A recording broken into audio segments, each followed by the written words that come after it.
چیز ہے.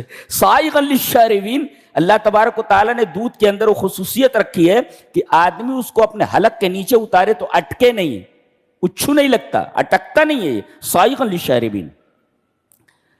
یہ بلڈ سرکولیشن کا جو تصور ہے یہ قرآن حکیم 1400 سال پہلے بتا چکا ہے. اس کے بعد ایک سائنسداں آتا ہے، مسلم سائنسداں ابن نفیس، وہ بلڈ سرکولیشن کے اس معاملے کو سامنے رکھتا ہے پورے یورپ دنیا کے سامنے. کون؟ ابن نفیس کر کے. آج سے 600 سال پہلے. میرا خیال ہے کہ ولیم ہاروے سے پہلے ہی اس نے وہ تصور رکھ دیا تھا پوری دنیا کے سامنے. ابن نفیس نے، بہت بڑا سائنٹسٹ ہے، بہت بڑا سائنٹسٹ ہے. تو سائنس نے بعد میں پتہ لگایا کہ بلڈ سرکولیشن کا انداز یہ ہوتا ہے، اور قرآن حکیم 1400 سال پہلے بتا چکا ہے کہ اس طریقے سے بلڈ سرکولیشن ہوتا ہے. یہ اللہ تبارک و تعالیٰ کا خاص انعام ہے تمہارے اوپر کہ دودھ اور گوبر، دودھ کو گوبر اور خون کے درمیان سے نکالتا ہے جو بالکل خالص ہوتا ہے. یہ اللہ تبارک و تعالیٰ کا عجیب و غریب نظام ہے جانوروں کے اندر جو دودھ دینے والے ہیں، ممالیے ہیں جو.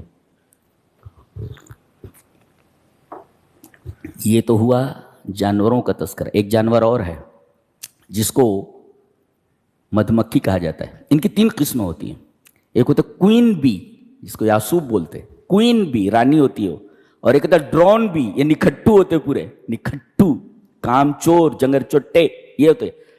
اور تیسرے ورکر بی ہوتی، ورکر بی کام کرنے والی. یہ جو رہتی ہے، جو کارکن جتنے رہتے ہیں سب مؤنث ہیں. اللہ، یہ بھی بعد میں معلوم ہوا. 300 سال تک ریسرچ ہوتا رہا، 300 سال کے بعد معلوم ہوا یہ.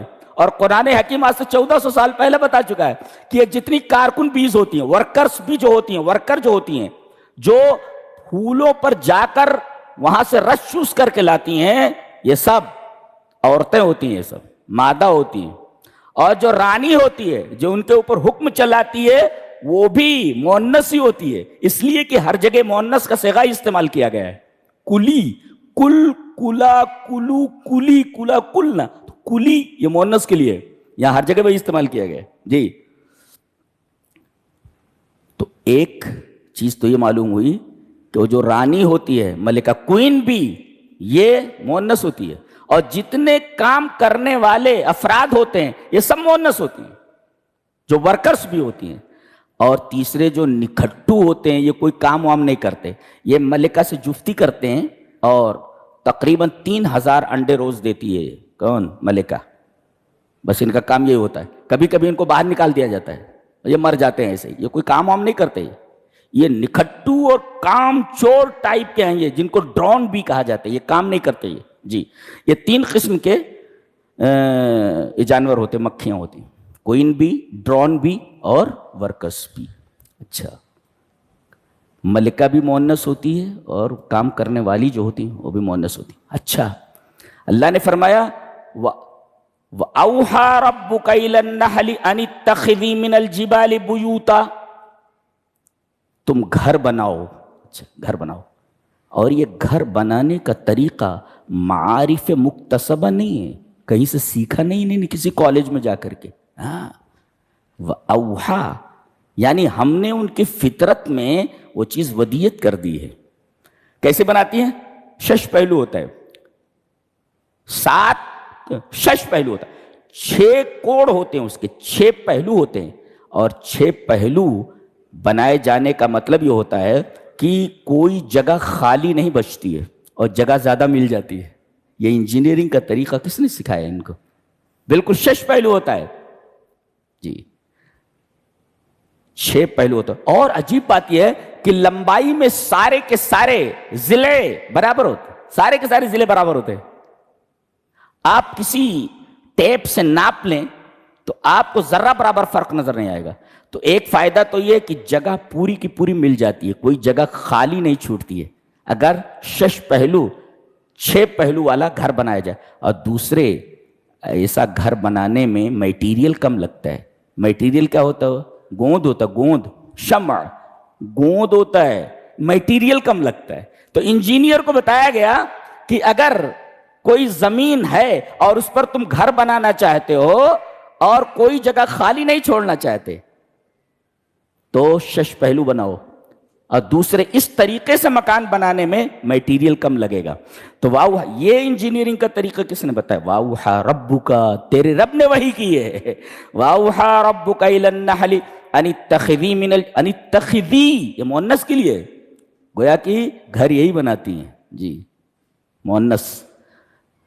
اچھا ترتیب عجیب ہے کہ 3 ہی جگہ گھر بناتی ہے جی، ایک تو پہاڑ پر، اور دوسرے درخت پر، اور تیسرے وہ جو ٹٹیاں ہوتی ہیں نیچے سے بنا دیا جاتا ہے، یا صندوق وغیرہ جو نئے طریقے سے آج کل لوگ کر رہے ہیں، فارمنگ جو کر رہے ہیں، وہ تیسرا طریقہ ہے، ٹٹیاں بنا دینا، صندوق بنا دینا، جو عام طور پر فارمنگ ہو رہے ہیں. یہ 3 ہی جگہوں پر یہ شہد کے چھتے بنتے ہیں. اور ترتیب دیکھو عجیب ہے کہ جبال، پہاڑ پر جو چھتے بناتی ہیں یہ، اس کا شہد بہت ہی بہترین ہوتا ہے، بلندی پر ہوتا ہے جی. گویا کہ اللہ تبارک تعالیٰ نے اعلیٰ کا تذکرہ پہلے کیا، پھر اس کے بعد بہترین شہد وہ ہوتا ہے جو گھروں پر بنایا جائے، اوپر یہ اپنے درخت کے اوپر بنایا جائے. اس لیے کہ پہاڑ اونچا ہوتا ہے، اس سے نیچے درخت ہوتے ہیں، تو پہاڑوں کا جو شہد ہوتا ہے بہت اچھا ہوتا ہے، پھر درختوں کا جو شہد ہوتا ہے اس سے اچھا ہوتا ہے. پھر یہ جو فارمنگ کرتے ہیں لوگ، یہ تیسرے درجے کا، 3rd کلاس کا شہد ہوتا ہے یہ جی. وَمِنَ الشَّجَرِ وَمِمَّا يَعْرِشُونَ، 3 ہی جگہوں پر. اور ترتیب دیکھیے، حسن ترتیب ہے، حسن ترتیب اس کو بولتے ہیں. أَنِ اتَّخِذِي مِنَ الْجِبَالِ بُيُوتًا وَمِنَ الشَّجَرِ وَمِمَّا يَعْرِشُونَ، 3 جگہوں. اور اللہ تبارک و تعالی نے اس جانور کو ایسی صلاحیت بخشی ہے کہ یہ جب رس تلاش کرنے کے لیے کسی پھول کے اوپر سے گزرتی ہے، تو اگر کوئی شہد کی مکھی سے پہلے اس پھول کا رس چوس کر کے گئی، اس کو معلوم ہو جاتا کہ اس سے پہلے میری کوئی بہن آئی ہے، اس کو چھوڑ دیتی ہے، آگے بڑھ جاتی ہے. اور ان کا جو سفر ہوتا ہے، اللہ نے ان کے سفر کے بارے میں کہا فَاسْلُكِ السُّبُلَ رَبِّكِ ذُلُلًا، اپنے رب کے راستوں پر. بالکل ان کا راستہ ویسے ہوتا ہے جیسے پلینز کا راستہ ہوتا ہے، ہوائی جہاز کا روٹ ہوتا ہے. ہر طرف، ہر روٹ سے جدھر بھی چاہے جہاز یوں ہو کر کے ادھر بھی ادھر بھی نہیں جا سکتی، اس لیے کہ ادھر سے دوسرا جہاز آ رہا ہو تو فضا میں ان کے روٹس ہوتے ہیں. ان کے ہوائی جہاز کے بالکل بی کی طرح کہ ان کے بھی روٹس ہوتے ہیں، اس روٹ کے اوپر سے جاتی ہے اور اسی روٹس کے اوپر آتی ہے جی. یہ صلاحیت کس نے ودیت کی ان کے اندر؟ اللہ تبارک و تعالیٰ نے. اور یہ جہاں بھی چلی جائے، اچھا چھتا اس کا یہاں ہے، اب یہ یہاں سے نکلی ہے اور آگے نکل گئی، ادھر سے جب آ رہی ہے تو یہاں ایک چھتا ہے، اس چھتے کے پاس نہیں آئے گی، وہ اسی چھتے کے اوپر آئے گی جہاں سے وہ نکلی ہے. وَأَوْحَىٰ رَبُّكَ إِلَى النَّحْلِ، یہ سب اللہ نے وحی کی ہے، تیرے رب نے وحی کی ہے. اچھا ایک ہی کا حکم چلتا ہے. یہ پتا چلا کہ مسلمانوں کو منظم ہو کر کے رہنا چاہیے جی، جہاں بھی ہوں پورے جی. اپنے گھروں کے ڈاکومنٹیشن اچھے کرو، ڈاکومنٹ برابر رہنا چاہیے جی. اور جو لوگ کسی بھی قسم کے کسی معمولی نقص کے اندر مبتلا ہیں کہ قانونی یہ کام نہیں ہوا ہے، وہ قانونی کارروائی پوری کر لیں جی. یہ منظم انداز سے رہنے کا طریقہ یہ ہم کو شہد کے چھتے سے معلوم ہوتا ہے کہ کس انداز سے رہتے ہیں. پورا ایک اجتماعی نظام ہے ان کے ہاں، اور ایک ہی حاکم ہوتا ہے، وہی یعصوب ملکہ. وَأَوْحَىٰ رَبُّكَ إِلَى النَّحْلِ أَنِ اتَّخِذِي مِنَ الْجِبَالِ بُيُوتًا وَمِنَ الشَّجَرِ وَمِمَّا يَعْرِشُونَ. اور ثُمَّ كُلِي مِن كُلِّ الثَّمَرَاتِ، تمام پھلوں کے رس کو چوس. یہ جب نکلتی ہے اور اتفاق سے کسی ایسے پھول کا رس چوس لیتی ہے جو نقصان دہ ہوتا ہے پورے چھتے کے لیے، چھتے میں آنے سے پہلے ہی جو ورکرز بھی ہوتی ہیں اس کے اندر فوراً مار ڈالتی ہے، اس کو باہر پھینک دیتی ہے. اس سے پتہ چلا کہ جماعت کے لیے فرد کو قربان کر دیا جاتا ہے. یہ قانون یہیں سے ملا جی. ہاں، پورے معاشرے کو بچانے کے لیے ایک خراب آدمی کو قتل کیا جا سکتا ہے، فنا کیا جا سکتا ہے جی. قاتل کو کیوں موت کی سزا دی جاتی ہے؟ تاکہ وہ دوسرا جرم اس طریقے سے نہ کر سکے کہ دوسرے آدمی کو مار نہ سکے. غلطی سے اگر کوئی زہریلا رس چوس کر کے آئی ہے، چھتے میں داخل ہونے سے پہلے شہد کی مکھیاں اڑتی ہیں اور اسے قتل کر دیتی ہیں، مار ڈالتی ہیں اس کو.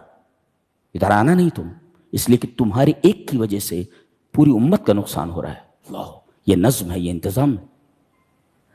اور اللہ تبارک و تعالیٰ نے مومن کی مثال دی ہے کہ سونے کے ڈلے کی طرح ہوتے ہیں. سونے کے ڈلے کو اگر آگ میں ڈال دو تو اولاً تو وہ بدلتا نہیں، ہو تبدیلی نہیں ہوتی، دوسرے کمی نہیں ہوتی. کتنا بھی جلا ڈالو اس کو، اس کے اندر کوئی نقص نہیں ہوتا. تولو گے تو اتنا ہی رہے گا جی، تولو گے تو اتنا ہی رہے گا اور اس کا رنگ نہیں بدلتا جی. تو ایسے ہی مومن کو کہیں بھی آزمائش کی بھٹی میں ڈال دو تو نہ اس کا وزن کم ہوتا ہے، وزن وہی رہتا ہے، اور نہ اس کے اندر کوئی تبدیلی آتی ہے. اور یہ کہا گیا کہ مومن کی مثال شہد کی مکھی کی طرح ہے کہ یہ چوستی ہے تو اچھی جگہ سے رس چوستی ہے، یعنی حلال کھاتی ہے یہ اور حلال ہی دیتی ہے. اکلت طیباً و وضعت طیباً، کھاتی ہے تو حلال اچھا اور دیتی ہے تو حلال. اور کسی درخت کے اوپر بیٹھتی ہے تو رس چوس کر کے اڑ جاتی ہے، اس کو نقصان نہیں پہنچاتی. فلم تکسر، اسے توڑتی نہیں ہے، پھول چوس کر کے آ جاتی. ایسا مسلمان جہاں رہے اس کو چاہیے کہ کہیں تخریب اور فساد کا کام نہ کرے، اس لیے کہ نبی کریم صلی اللہ علیہ وسلم نے اس کی مثال شہد کی مکھی سے دی ہے. یہ بتایا گیا یخرج من بطونہا، ہاں ایک پیٹ نہیں، بطن کی جمع ہے بطون. محققین نے بتایا کہ شہد کی مکھی کے 3 پیٹ ہوتے ہیں جی. بطون بطن کی جمع، اس کا پلیورل ہے، ایک پیٹ نہیں ہوتا اس کا. پیٹ کے اندر 3 پیٹ ہوتے ہیں. ایک پیٹ وہ ہوتا ہے کہ رس چوس کر کے لاتی ہے تو ایک پیٹ میں رہتا ہے، پھر اس پیٹ سے دوسرے پیٹ میں شہد منتقل ہوتا ہے جی، یہاں پر آتا ہے، یہاں شہد بن جاتا ہے. پھر یہ شہد تیسرے پیٹ میں آتا ہے، پھر اس پیٹ سے نکال کر کے وہ شہد کے چھتے میں ڈالتی ہے. یہ بتایا گیا یخرج من بطونہا، اپنے پیٹوں سے یہ نکالتی ہے جی، اس کے پیٹوں سے نکلتا ہے. اس سے پہلے جانوروں کا تذکرہ کیا گیا، گائے کا اور اونٹ کا، اور یہاں بھی تذکرہ کیا گیا وہ بھی نکلتا ہے ان کے پیٹ سے، یہاں بھی نکلتا ہے ان کے پیٹ سے. فرق کیا ہے؟ دودھ موسموں کے اعتبار سے، رنگ کے اعتبار سے بدلتا نہیں ہو، دودھ ایک ہی رہتا ہے، لیکن موسموں کے لحاظ سے شہد کا رنگ بدل جاتا ہے. دودھ موسموں کے اعتبار سے مختلف نہیں ہوتا، رنگ اس کا نہیں بدلتا، لیکن شہد کا رنگ موسم کے لحاظ سے بدل جاتا ہے. بتایا گیا شراب مختلف الوانہ جی، اس کے رنگ، اس کے کلرز، الوان میں کلرز ڈیفرنٹ ہو جاتے، مختلف ہو جاتے. فی شفاء للناس کہا گیا، اس میں شفا ہے، فی ہے شفا. اور قرآن کے بارے میں کہا گیا شفاء، ایک ہے اس میں شفا ہے شہد، اور قرآن کے بارے میں کہا گیا سراپا شفا ہے. قرآن کے بارے میں نہیں کہا گیا اس میں شفا ہے. شہد کے بارے میں، شہد بھی شفا ہے اور قرآن بھی شفا ہے، دونوں میں فرق کیا ہے؟ شہد میں شفا ہے، فی شفا، اور قرآن سراپا شفا ہے. یہ فرق ہے دونوں میں جی. جہاں بھی قرآن کے بارے میں کہا گیا کہ شفا ہے، وہاں پر فی نہیں کہا گیا، فی اس کے بارے میں کہا گیا فی ہے شفاء للناس. یہ سب کن کے لیے ہے؟ ان فی ذلک لآیۃ لقوم یتفکرون، جو لوگ غور و فکر کرتے ہیں ان کے لیے ایک نشانی ہے اس میں. غور و فکر کی دعوت دی گئی. اچھا، پہلے دودھ کا تذکرہ ہے اور بعد میں شہد کا. کہتے ہیں کہ دودھ یعنی اگر ٹھنڈا دودھ ہو، گرم نہیں، ٹھنڈے دودھ کے اندر اگر شہد ملا کر کے استعمال کیا جائے تو 50 بیماریوں کا علاج ہے جی. لازم پکڑو اس کو. ٹھنڈے دودھ میں خالص شہد ملا کر پئیں، وزن بھی کم ہوتا ہے، دیگر چیز، بہت سارے فوائد ہیں اس کے. اللہ اکبر، کتاب ہے.